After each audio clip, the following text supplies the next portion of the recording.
Assalamualaikum warahmatullahi wabarakatuh. Perkenalkan, nama saya Fikrul Haikal Johar, Prodi Teknik Elektro A. Di sini saya akan mencoba menjawab beberapa pertanyaan yang diajukan oleh dosen mata kuliah Al-Islam, yaitu Bapak Aditya Firdaus. Baiklah, langsung saja saya menjawab soal yang pertama. 1.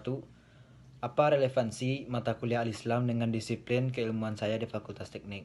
Pertama, perlu disampaikan mengapa pendidikan agama Islam perlu untuk setiap pelajar atau mahasiswa. Mungkin saya akan sedikit menjelaskan mengapa di perguruan tinggi pendidikan agama Islam diperlukan. Sebagaimana yang kita ketahui dari namanya saja, kampus kita adalah kampus Islam. Terdapat kosakata Islam di sana. Universitas Islam Nusantara. Jadi jelas di dalamnya pun haruslah berlandasan ajaran-ajaran Islam. Setiap kegiatan, aspek pembelajaran, kebiasaan dan disiplin Islam harus ada di sana. Jadi sangat penting pendidikan agama di perguruan tinggi selain untuk menjaga citra kampus kita sebagai universitas Islam.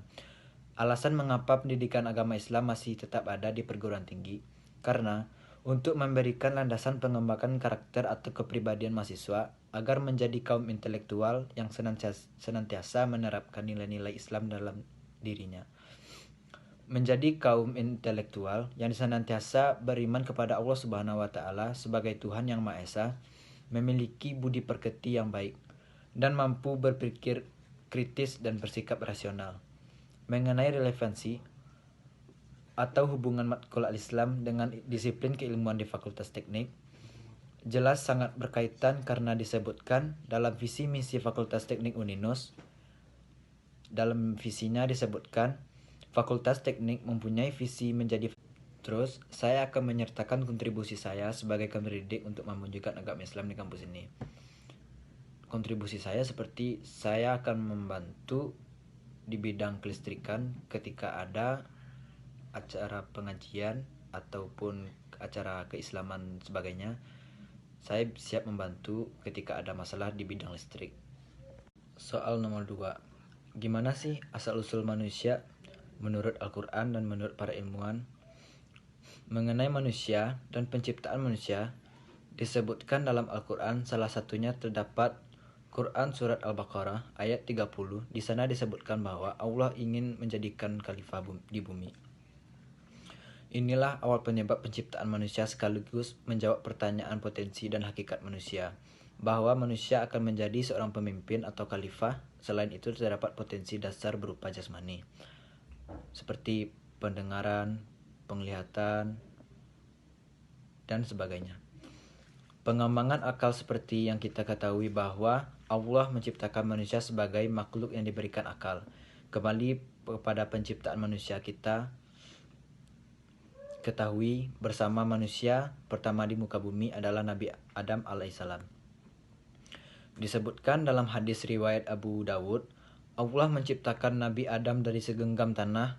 Pada surat Al-Baqarah ayat 35 disebutkan, "Wahai Adam, tinggallah kamu dan istrimu di dalam surga dan makanlah dengan nikmat atau berbagai makanan yang ada di sana sesukamu.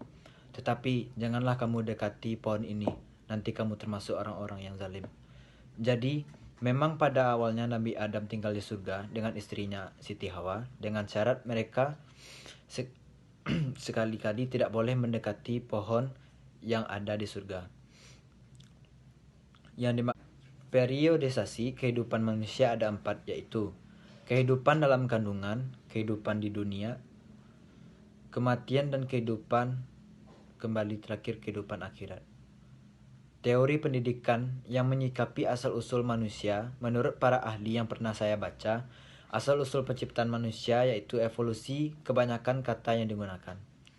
Jadi manusia itu evolusi atau perubahan dari kera menurut teori Darwin ahli zoologi. 3. Apa yang saya ketahui tentang Aswaja, bagaimana nilai, tokoh dan sejarah Aswaja.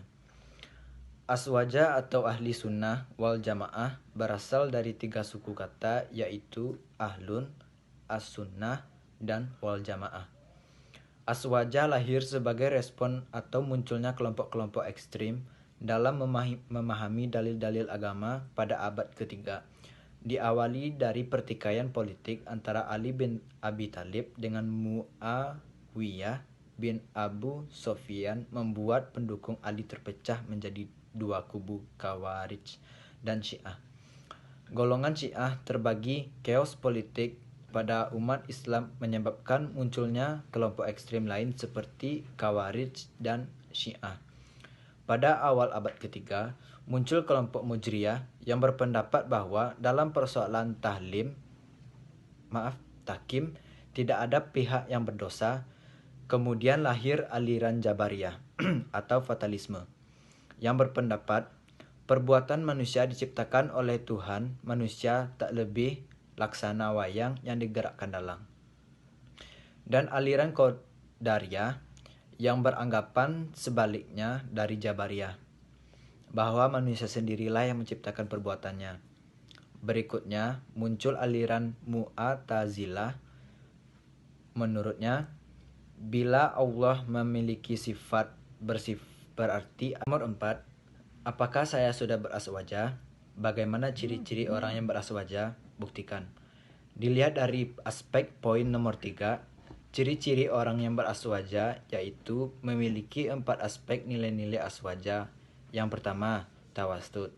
Seorang yang beraswaja pasti memiliki sifat tawassut, sikap tengah yang berperilaku adil, tidak membela, selalu menjadi penengah, bertindak lurus, dan selalu bersifat membangun.